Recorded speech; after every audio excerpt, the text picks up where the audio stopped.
Hello guys, welcome back to this channel. In this today's tutorial, I'm going to show you how you can convert your photo to JPEG format in your computer. Okay, let's get into it guys. Here I have opened my computer, and first thing first, I'm going to open my file explorer. And for example, I'm going to convert this photo to the JPEG format.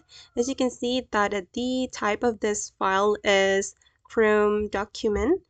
And I'm going to click on properties to see the type of the file, as you can see, and I'm going to convert it to the JPEG format.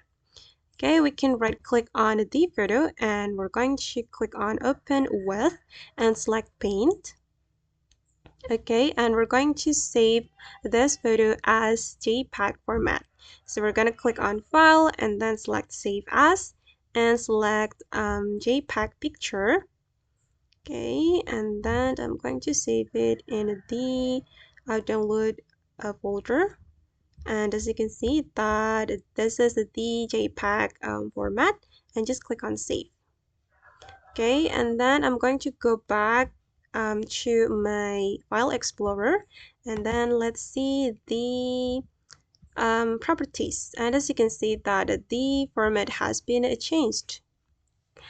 I guess and that's all the way to convert photo to the JPEG format in computer. I hope this tutorial will be useful for you.